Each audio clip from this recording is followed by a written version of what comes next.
Tässä videossa mä nyt ostin tältä torista tällaisia tietokoneosia, jotka ovat kuulemma ehjiä.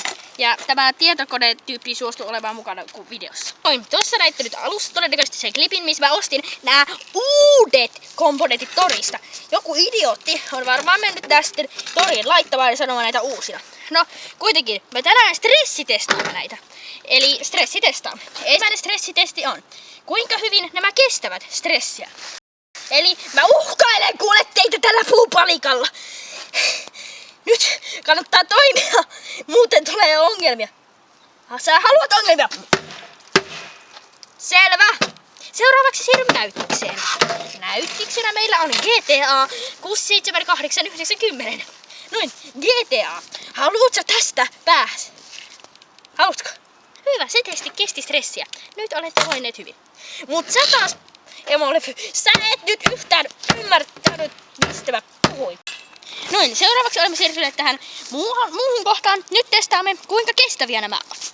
Ensimmäiseksi on näytti. Ja nyt testaamme tämän näyttiksen kestävyyden. Melko hyvin kesti. Seuraavaksi mä otan kameran ja minun kuvaajani testaa.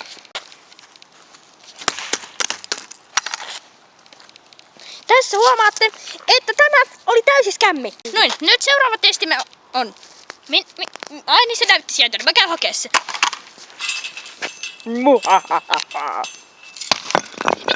Mitä kuvaaja? Mitä? Se vaan... Joo, testataan lisää vähän tätä tälleen. Kiitos.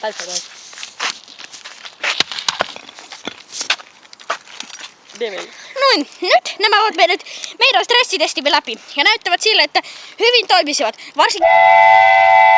Mutta tällä hetkellä näiden sijoituspaikka on tuo. LeBron James! Päätämme, että torista uutena ostettavat tavarat ovat aika huonoja. Ja tää oli tehty vitsillä.